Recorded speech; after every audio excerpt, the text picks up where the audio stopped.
government of Japan, describing them as true friends of the Gambia. 10 out of the 50 tractors will be leased to the private sector to provide services to groups and individuals in a cost recovery modality. The rest will be given to a youth entrepreneur and potential master farmers residing within the villages.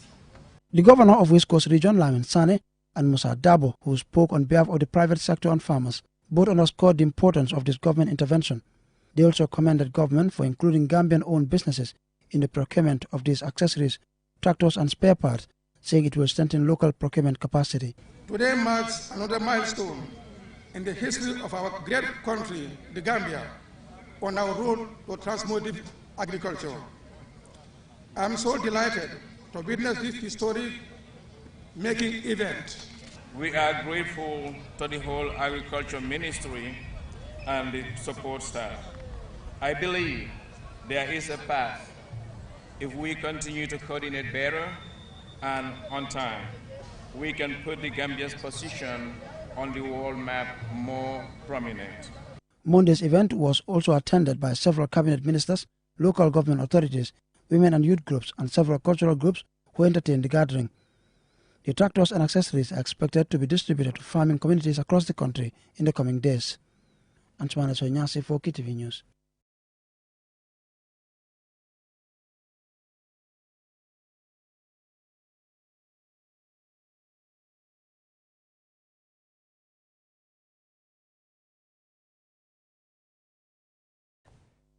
The report, titled "No Longer Silenced by Fear: Victims' Account of Widespread Human Rights Violations from 1994 to 2016 in the Gambia," highlights some of the human rights violations during the Jammeh regime. The report recounts 60 cases of victims of human rights abuses, including enforced disappearances, arbitrary arrest and detention, torture, inhuman and degrading treatment, excessive use of force, and extrajudicial executions. Aissatou Jammeh, the focal person at the Victims Center. The project was in two phases.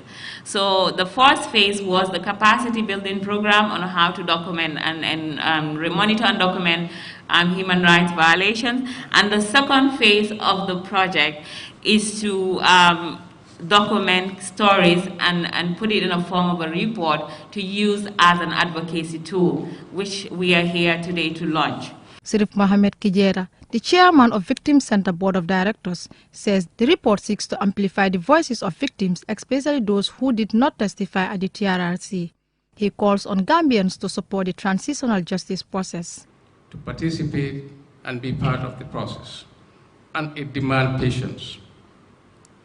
And it demands the complete and totally political will of our government of the day to fully implement recommendations that will be submitted to the President by the TRRC.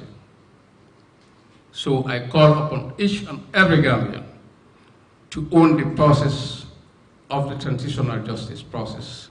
The monitoring and documentation of the report is funded by the Amnesty International. Martha Colomer from Amnesty International says it is part of their remit to assist victims of human rights violations in pursuit of justice. I know all the work that you have invested in it and how important this was for you and for many victims in this country. The report is full of hard work, determination, and hope. Hope that Gambia will not forget about its past and that one day, not a very far one, we hope, there will be justice and accountability for all the victims. Awanjai, a victim of human rights violations, has this to say. TRRC bi mom sen recommendation bi mom la ñepp doon xaar. We are all waiting for the TRRC recommendations, and what government should do is to give all victims justice. Before anything else, we want justice. Among the recommendations of the Victim Center is for the government to develop a roadmap for the implementation of the TRRC recommendations, document all human rights violations perpetrated by the former regime, account for enforced disappearances and extrajudicial executions, and reparation to victims. For QTV News, I am Abiwatu Sise. significant. Now, the National Assembly Joint Committee on Regional Government, Lands, Human Rights, Constitutional Matters and IEC Monday began a 4-day retreat to review and consolidate the responses and suggestions captured during the committee's public consultation on the Elections Bill 2021. Omar P. Jallo has the rest of that. Following consultation across all regions, which provided the public an opportunity to give their views to lawmakers on the bill. After review, the final report will be presented next week at the National Assembly's second ordinary session for consideration and adoption ahead of the December elections. In her opening statement, the Speaker of the National Assembly, Mariam Jack Denton, who doubles as the co-chair of the Joint Committee, said as people's representatives, they want to ensure there is participatory electoral process, hence laws must reflect the wishes of the people. It is therefore important that all genuine opinions, views and perspectives gathered during the consultations with relevant stakeholders and all other citizens should be considered to enable us enrich our recommendations, which will be contained in our report to be presented before the plenary. It is my fervent hope that at the end of the retreat, the Joint Committee will produce a final report to be tabled in the forthcoming ordinary session of the National Assembly, as I said earlier on, for their consideration and adoption. Outlining the general merits and principles of the bill, the Vice Chairman of the Independent Electoral Commission, Joseph Colley, said electoral laws must conform the needs and aspirations of the electorate in a true democratic society to ensure the full participation of all eligible citizens. In elections, there are best practices, so you make your studies and then compare and contrast, how things are done in other jurisdictions, and then you see whether, you localize them. Just like treaties, what treaties are done, you domesticate them and make them, law. So we hope that, at the end of the day, we will come out with a very, very good elections bill, which will eventually become an act, which all of us will be happy to work with. Yeah. Aji Adam Cisse, the focal person of International IDEA, an organization which supports and strengthens democratic institutions and processes internationally, said democracy is meaningless in the absence of good electoral laws to ensure free, fair and transparent elections. Thus, the reason her institutions to support the National Assembly to make good electoral laws and ensure those laws are enforced. National Assembly is also part of the partners with International IDEA, and we're working together. And like the Speaker highlighted in her welcoming remarks, it's not the first. IDEA have been with them from the draft constitution to all other legislations to here today discussing under the electoral bill. We partners with them, and then we want to promote democracy and rule of law in the Gambia. Yeah. And at the end of this retreat program, we expect to have a report to be tabled before the whole Assembly. The bill is a document that governs the general conduct of elections in the country, from referendum, presidential, National Assembly and local government elections. The bill seeks to repeal the Elections Act and, in line with best practices, achieve the cardinal principles for free and fair elections in the Gambia. Reporting for QTV News, I am Omar P. Jallo. From that story by Omar P. Jallo on the elections bill, we will now take a short commercial break. Still to come, we have more local news stories as well as international. Do stay tuned.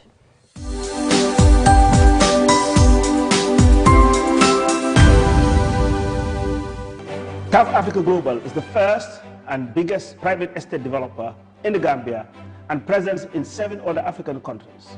We take pride in leading innovation in all spheres of real estate sector in the Gambia and beyond. As such, we are launching the development of the first smart and modern office and retail towers in the Gambia called TAF Twins. The TAF Twins is located in the heart of the Kanifing institutional area and 10 minutes drive away from Banjul. TAF Twins is designed to have 5 floors of office spaces ranging from 50 square meters to over 1,000 square meters with 2 elevators, central air conditioning, 24 hours electricity and water supply, with the ground floor reserved for banking, supermarket, restaurant and coffee shop. For your bookings and reservations, please call now on 376-2333 or 776-2333. Thank you.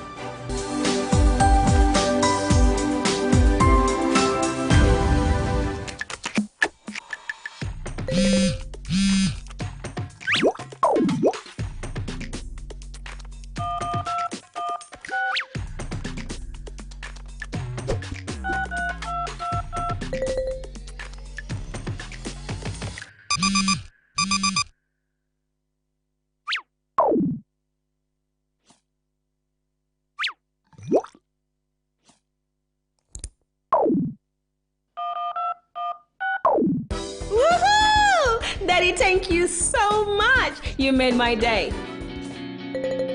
It's a total package from Standard Chartered Bank.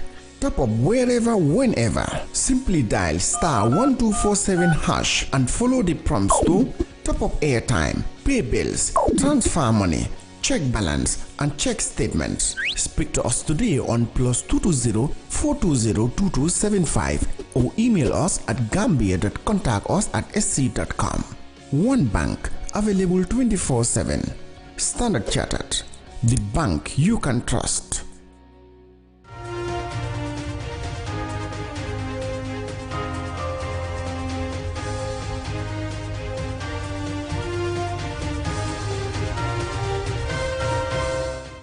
Welcome back from that short commercial break. If you're just tuning in, this is QTV News and I am Jenna Bosonko. Now, as part of its drive to support national efforts to provide accurate and timely information on migration, the International Organization for Migration Office in the Gambia on Friday handed over communication equipment worth over $100,000 to the Ministry of Information. And Sumana Esonyasi was at the ceremony and he files in this report. The equipment included 30 sets of printers, laptops, voice recorders, digital cameras, amongst other communication equipment, costing $116,000. Miko Alazas, IOM Media and Communications Officer, says Friday's donation forms part of a 2-year project funded by the European Union to enhance national communication on migration. IOM, we're here to support the government of the Gambia's efforts to communicate on migration. One of the objectives, 23 objectives of the Global Compact for Migration, which the Gambia is a signatory of, is to ensure accurate and timely information at all stages of the migration journey. The IOM, he adds, remains committed to building the capacity of government communication officers to bridge the gap in giving timely and accurate information to help address migration challenges. The Information Minister, Ibrahim Asila, says government values the partnership with IOM and went on to highlight how the donated equipment will help strengthen the capacity of communication officers in the various ministries, especially in providing accurate and timely information. We are extremely very happy that the IOM has answered to our call to be part of this very important initiative and to assure the Gambian people that the government of the Gambia is committed to addressing the root causes of illegal migration in the Gambia and to provide the necessary conducive environment for our young people to stay and work in our Gambia to contribute meaningfully to the overall economic development of our country. While thanking the IOM for its continuous support, he also called for concerted efforts to address migration challenges in the Gambia. Migration, we also have to recognize, is a right, but what we want to encourage is for our young people to use the available legal routes to ensure that the dangers and the issues of problems that they face can be avoided. The IOM has been a key government partner in dealing with migration issues in the country. Despite being the smallest country on mainland Africa, with a population of about 2 million people, the Gambia has seen about 35,000 of her citizens arrive in Europe by irregular means between 2014 and 2018. And the IOM has helped facilitate the voluntary return of many. Answane Sonyasi for KTV News. The Gambia Red Cross Society on Thursday received new ambulances, pickup trucks and motorbikes as part of the EU COVID-19 initiative project. The story by Lamin Dabo Rada is narrated by myself.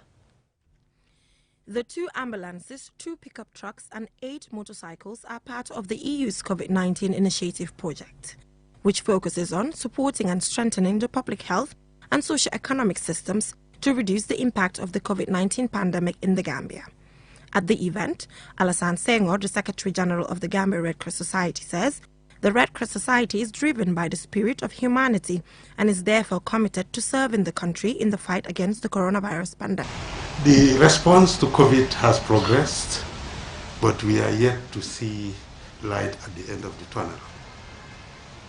It's unfortunate that as we speak, many Gambians think that COVID is gone.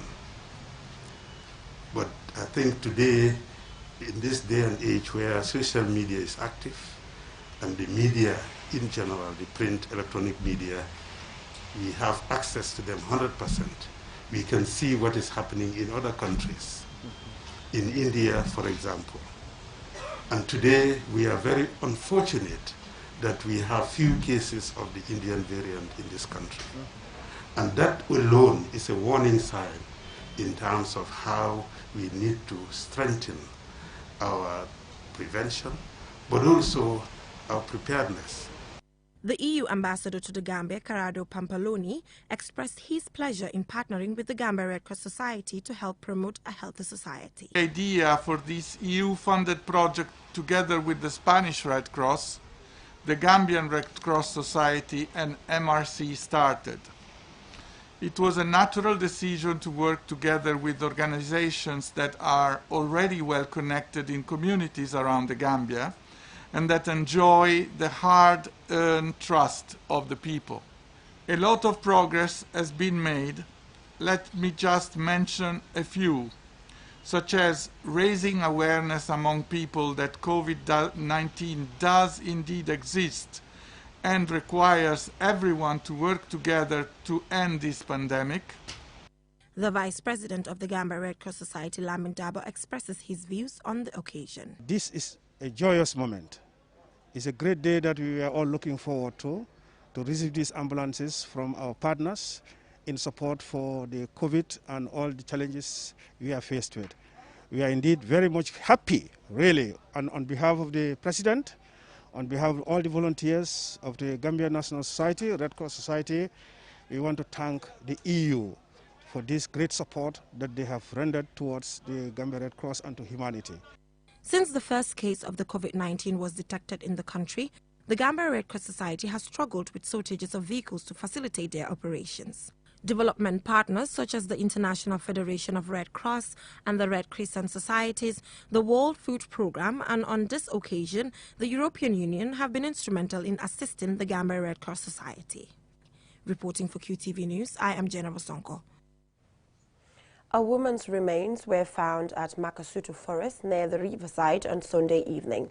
The unidentified and decomposing body was buried at the site by the police and medical officers. Babakar Sise has the rest of that.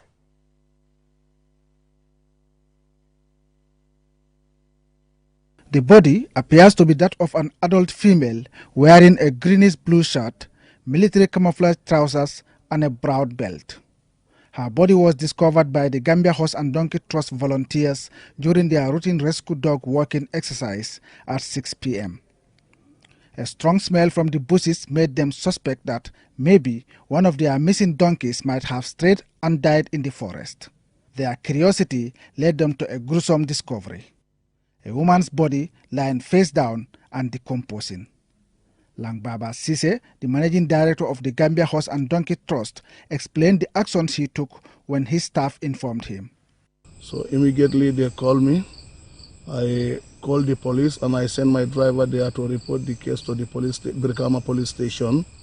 And I spoke to the police officers there to come and witness this scene. So since that time up to 8 o'clock, we don't see anybody yet. This moment we are in the bush waiting for them. But I was communicating with them since that time, 6 o'clock up to by this time. I don't see them, we are in the bush. Then I later called them again, say that they are looking for a doctor to confirm. So since that time, I don't see anybody yet. The police arrived 3 hours later. After spraying the body with chemicals and making a thorough assessment, the 2 medical personnel deemed it necessary to bury the corpse at the site rather than take the body to a mortuary for forensic examination.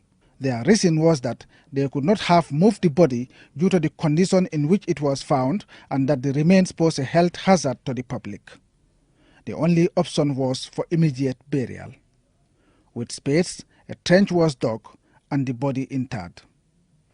Mr. Cisse also advised parents to be vigilant and take care of their loved ones. The public should be noticed that if you don't find your children or anybody, just we try to look at it proper and pass the information everywhere, because this type of things is always rampant.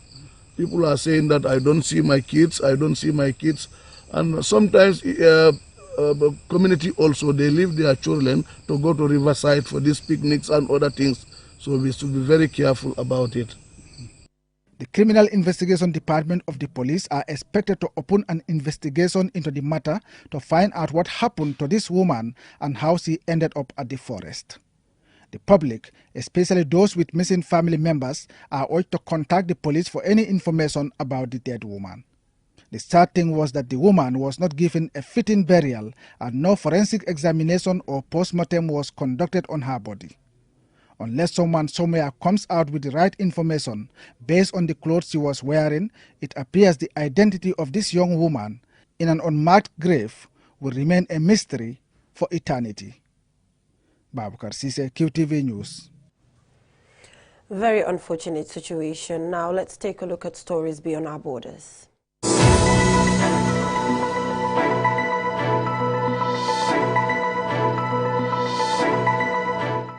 Nigeria's government has indefinitely suspended the operations of the U.S. social media giant Twitter.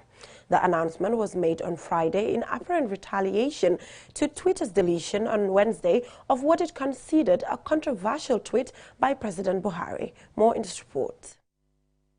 In a statement on Friday, Nigeria's Information Minister, Lai Mohammed, cited as reason for the government's action, and I quote, the persistent use of the platform for activities that are capable of undermining Nigeria's corporate existence, end of quote.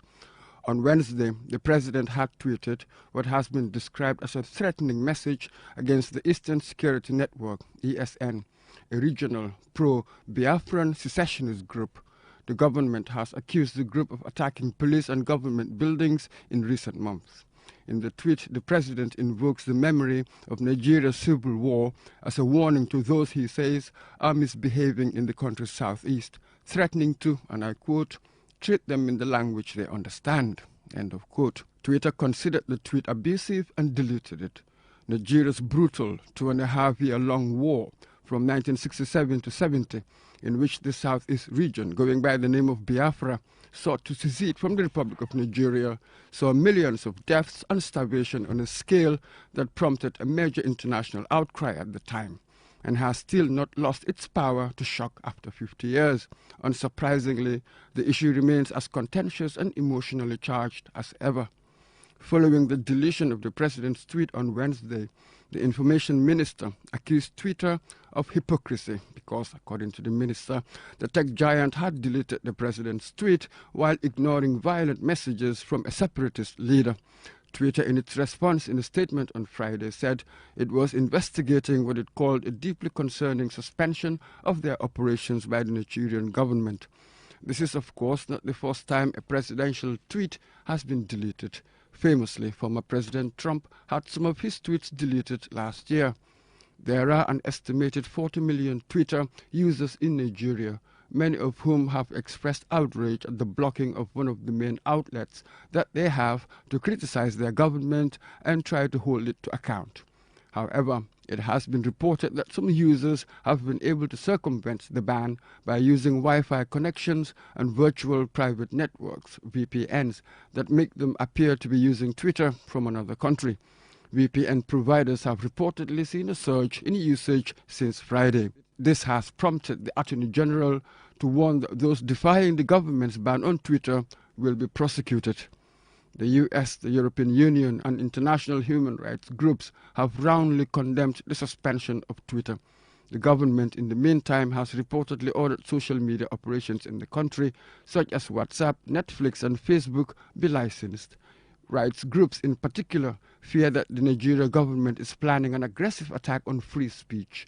Late last year, the government proposed a social media regulation bill after the End SARS protests against police brutality, when social media were used by young Nigerians to mobilize and challenge what they said was bad governance.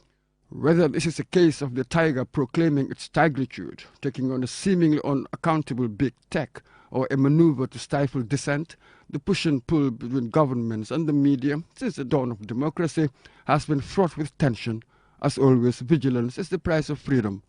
For QTV News, I am Mamadou. Tit for tat situation there. Now that is all we have for you in this edition of QTV News. Join us at 10 for another bulletin. Thanks for watching.